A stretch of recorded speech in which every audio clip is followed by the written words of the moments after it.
What if the very chaos you're trying to escape is actually the battlefield where your true power is forged? You see, most people run from complexity, but the top 1%, they master it. And that's exactly what we're unlocking today.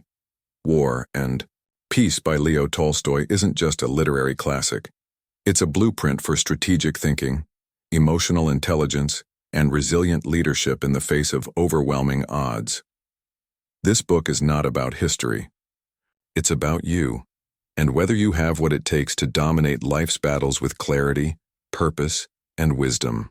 In this episode, we're breaking down the hidden mental frameworks inside this 200-page masterpiece so you can think like a general, act like a philosopher, master chaos without becoming it, build unshakable focus in a distracted world, learn when to advance, when to retreat, and when to outweigh everyone else. And here's the kicker. By the end of this episode, you'll not only understand these game-changing principles, you'll prove your mastery with an exclusive 5-question knowledge check designed to amplify your mental power and lock in what 99% of people overlook. Plus, stay tuned. We've got a high-level surprise that could completely shift how you operate under pressure. Let's dive into War and Peace and extract the mind of a strategist, the soul of a philosopher, and the edge of a high performer. Welcome to the deep dive. Today, we're really getting into Leo Tolstoy and his, epic novel, War and Peace. Yeah, it's quite the undertaking. We've got some great sources here, excerpts that give us a look into Tolstoy's life, which is, pretty complex. Definitely complex. And his views, how they show up in his writing, plus how people actually reacted to him and his work back then. Exactly. So our goal really is to pull out the key stuff about Tolstoy himself, this deeply contradictory person. Right. And his unique perspective on history, human nature, all the big themes in War and Peace. And of course, the kind of impact he had on his contemporaries. It was pretty significant. It really was. And there's this central paradox, isn't there? The moralist who inspired Gandhi, Martin Luther King Jr., nonviolence, yet personally, a man of intense passions, contradictions. It's quite the starting point. It absolutely is. So where should we begin with unpacking that? Henry James's description, maybe. Oh, yeah, that's a great one. He called Tolstoy a reflector as vast as a natural lake, and also a monster harnessed to his great subject all of life. Yeah. Wow. It's such a striking image, isn't it? Vast as a natural lake.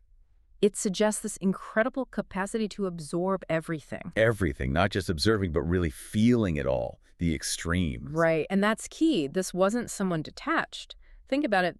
The mind behind those profound pacifist ideas also knew firsthand the thrill of bayonet fights, duels even. It's wild to think about, that tension. Exactly, that tension between the spirit and, the flesh, you could say, it's right there in his characters, makes them feel so incredibly real, so human. They feel like you know them, flaws and all. Because he understood that even, the most high-minded people grapple with inner conflict, and he certainly did. And it wasn't just philosophical, his private life too.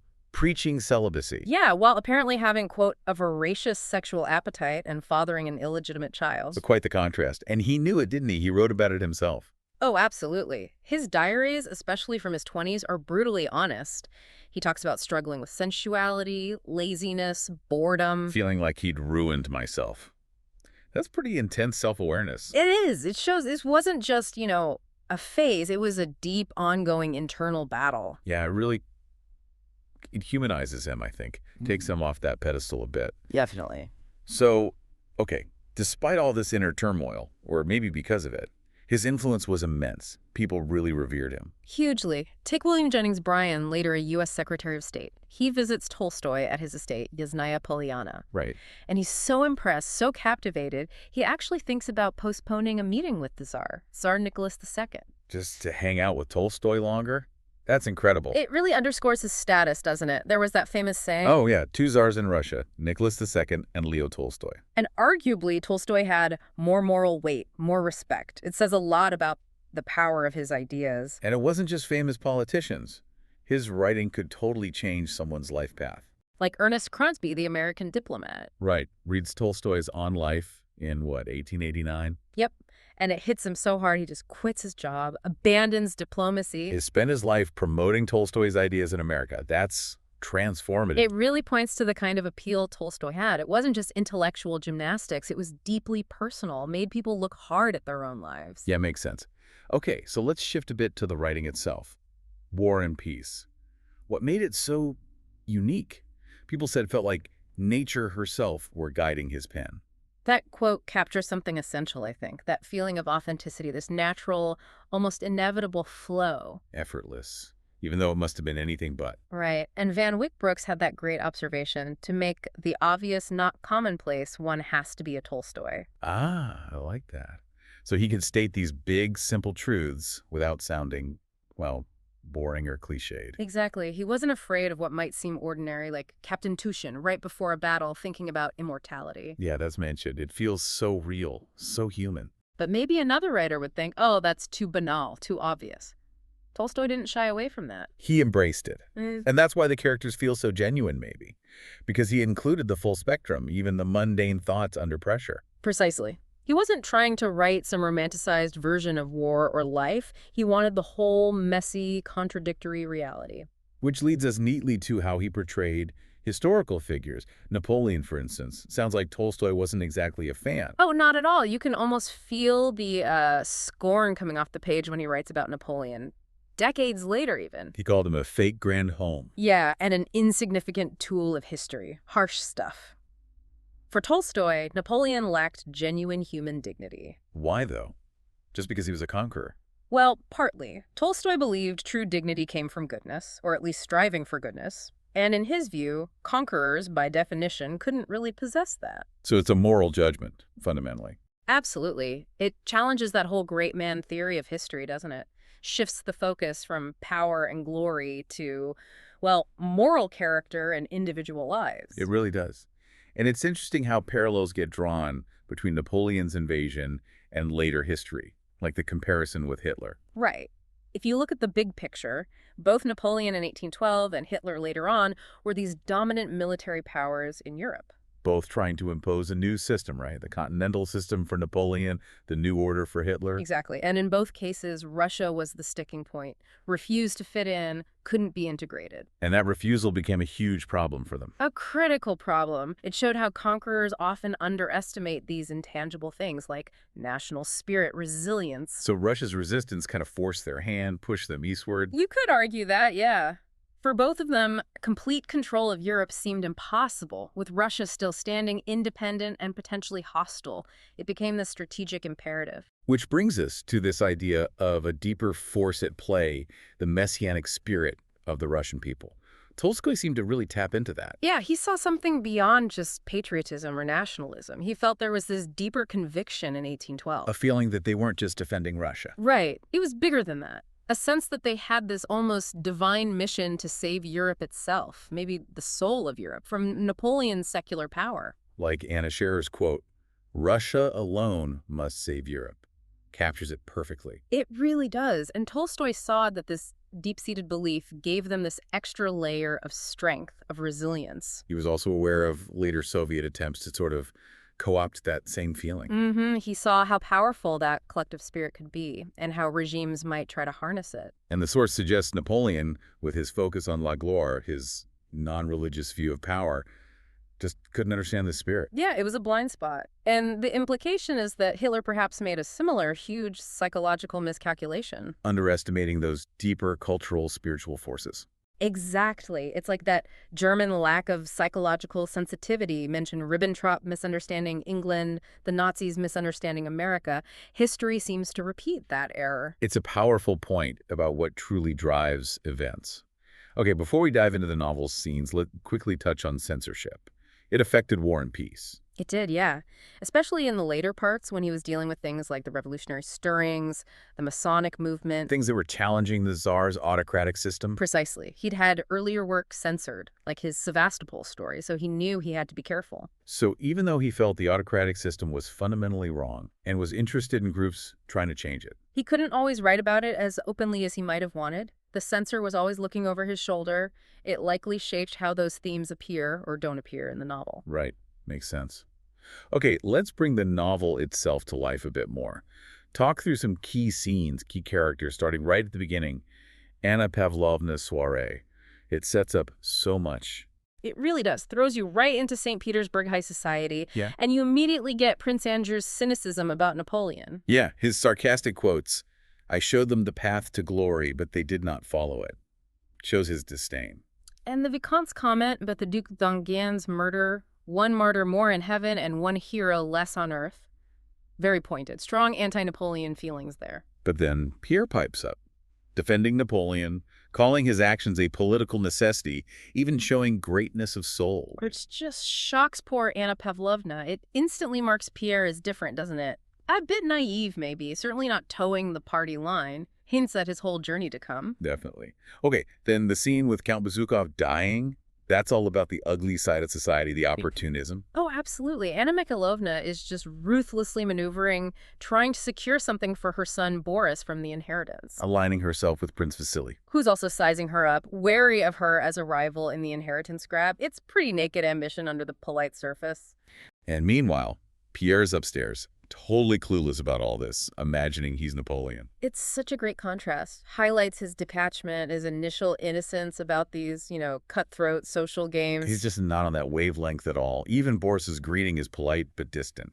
Pierre barely recognizes him. Shows how removed Pierre is from those immediate concerns of status and money, at least initially. Okay, dinner at the Rostovs. Oh. A very different vibe.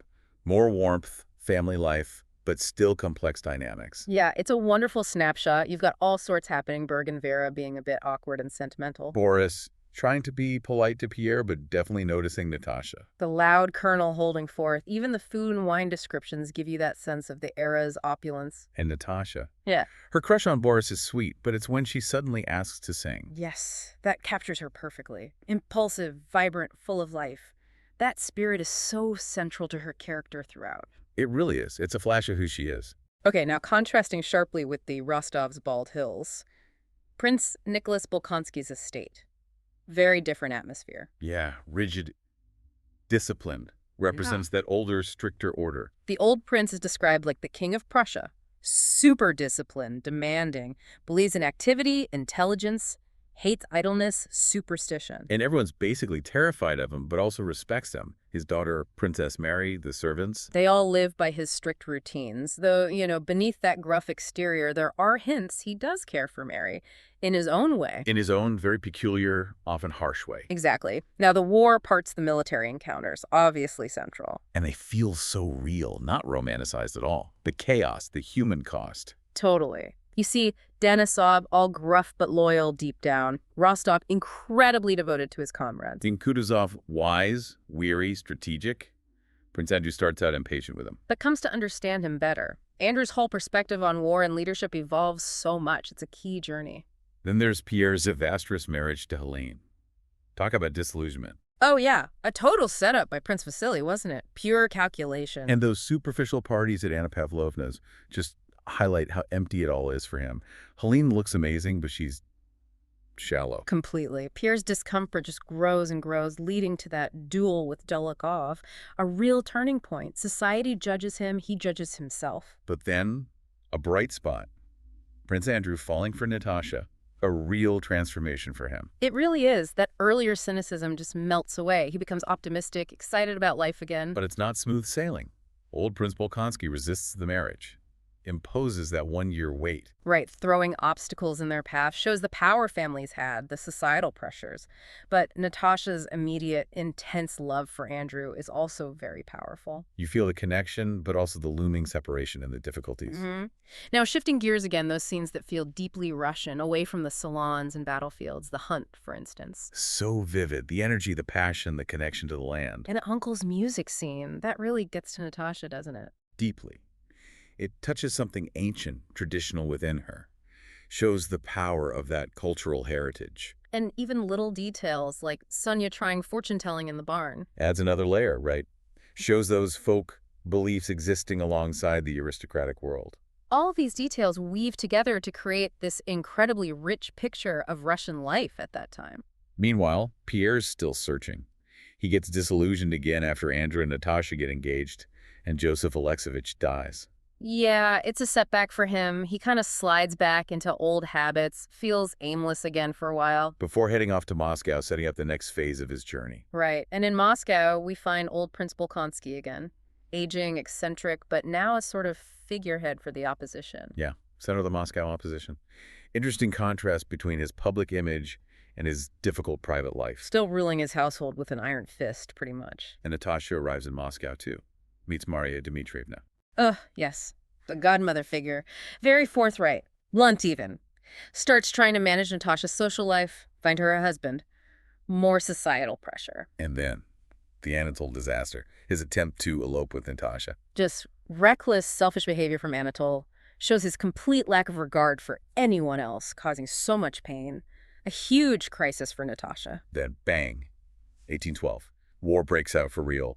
The big historical shift. Yeah, the news arrives, Napoleon's crossed the Niemen, you see the Tsar's reaction, Napoleon's arrogant meeting with Balashev, the tension ramps up massively. But even with war starting, the personal stories continue. Old Prince Bolkonsky clashing with Princess Mary, and Mademoiselle Bourrienne is still there. Tolstoy never loses sight of the individual lives, does he? Even with armies marching, those family dynamics are still playing out. And Natasha Shorn's intensely religious during this time, praying for Andrew. It shows another side of her capacity for deep faith, especially in a crisis. And you see Moscow itself changing, anti-French feeling growing, patriotic fervor everywhere. Yeah, the conversations shift. People unite against the common enemy. It's palpable. Andrew's letters from the front become more urgent, warning them to leave Bald Hills. He sees the danger coming, adds to the suspense and the sense of impending doom for their old way of life. Then the panic really sets in, people fleeing Moscow.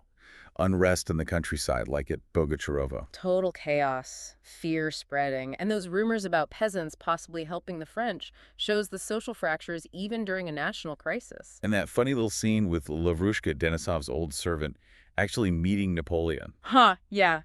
Completely unfazed, offers this wonderfully ordinary, slightly cheeky perspective on the great emperor. Brings him down to earth a bit. While Princess Mary faces her own crisis at Bogocharovo, the peasants won't leave. Right. Highlights the breakdown of authority, the social tensions, the old rules aren't working anymore. And then her father dies. Her grief, her memories of him. It's incredibly moving amidst all the external chaos. Yeah, it's a very personal, poignant moment, reflecting on that complex relationship after he's gone. And Nicholas Rostov shows up at Bogocharovo, acting impulsively, harshly towards the peasants and Alfatich. Shows how the stress and chaos are affecting everyone, leading to rash actions, the breakdown of normal behavior. Wow, okay. That's quite the journey through the novel's key moments. Yeah. It really reinforces how Tolstoy weaves the personal and the historical together. Absolutely. His own life, full of those contradictions we talked about, seems mirrored in the sheer complexity of the novel. It's definitely more than just a war story. It's this deep dive into human lives, questioning what heroism even means, what power is. And challenging those grand narratives of history. Who really shapes events? Is it the Napoleons? Or is it the sum of all those individual lives, choices, feelings? And thinking about that messianic spirit again, Tolstoy's understanding of Russia, the limits of military power, that comparison between Napoleon and Hitler really sticks with you. It does. That insight into the deeper forces, the psychological and cultural currents that leaders often miss, feels incredibly relevant. So for you listening, we hope this deep dive gives you more than just a summary, a richer feel for Tolstoy, for the book, for the sheer scale of his vision. Yeah, hopefully it helps appreciate those layers. Human nature, history, the power of individual experience within that huge sweep. That's why the book endures, I think. So a final thought then. If Tolstoy was so skeptical about the great men shaping history and focused instead on, the everyday human stuff, what does War and Peace ultimately tell us about what really drives history? That's the big question, isn't it? And maybe, what would a Tolstoy writing today find to dissect in our own times? With that same unflinching honesty, something to think about. Thanks for joining us on the Deep Dive. You've just traveled through the fires of war and the stillness of peace. You've absorbed the strategies, the insights, the emotional blueprints that separate the distracted from the deliberate, the chaotic from the composed. But understand, this knowledge alone won't elevate you. Applied insight will. Those who walk away now return to the noise. Vulnerable, predictable, replaceable. You're better than that. So subscribe right now. Not for more content, but for continued elevation. Smash that like button to declare your commitment to mental discipline and elite understanding. Follow us across all platforms below to access deeper layers of mastery and enter the inner circle of true success. And don't forget, our panel is about to take this deeper, breaking down how to apply these principles in today's world. But before that, here's your test. This is where good intentions meet reality. Next steps. Take the challenge now. 5 questions. 1 mindset shift. Comment your score below. Top scorers unlock exclusive access to our success. Strategy Vault next week. Don't just watch, ascend.